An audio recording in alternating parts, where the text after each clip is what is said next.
मराठा आंदोलक मनोज जरांगेंनी थेट वर्षा निवासस्थानी वर्षावर आंदोलन करणार असल्याचा इशारा दिलाय। पुढचं आंदोलन हे अंतरवाली सराटीत होईल, मात्र ऐनवेळी कोणताही डाव टाकू शकतो असं जरांगे म्हणाले। मुख्यमंत्री आणि वर्षा निवासस्थानी जनतेचं नाही का असा सवालही जरांगेंनी विचारला। शेतकरी आणि जनतेमध्ये प्रचंड रोष आहे, त्यामुळे सत्ता एका झटक्यात जाऊ शकते असा इशाराही जरांगेंनी सरकारला दिला। ते बघा, आंदोलन तर अंतरवालीतच होणार आहे, ते फायनल आहे, पण सांगता येत नाही निर्णय वेळेवरती काय डाव फिरत काही सांगता येत नाही। पण वर्षावरती का करू नये? मी पण कोणताही डाव टाकू शकतो अचानक वेळेवर, कारण वर्षा निवासस्थान आमचं नाही का, या राज्यातल्या जनतेचं आहे ते।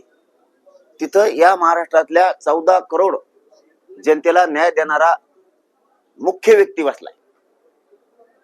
फडणवीस आमचे नाही का? ते जर आमचे नाहीत तर मग ते महाराष्ट्राचे मुख्यमंत्री कसे?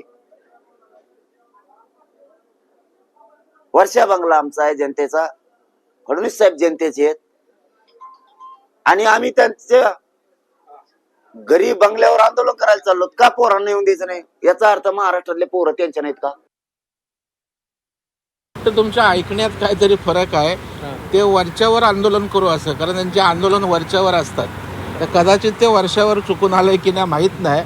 आणि अशा धमक्यांना त्या ठिकाणी खरं म्हणजे काय आम्हाला संघर्ष करायचा नाही, पण असं घुसू बिसू इथे आम्ही पण मुंबईत आहोत ना, आणि वर्षावर तर घुसणं फार लांबचा विषय आहे। त्याने वरच्यावर आंदोलन करत राहावे, पण वर्षावर घुसायची भाषा करू नये।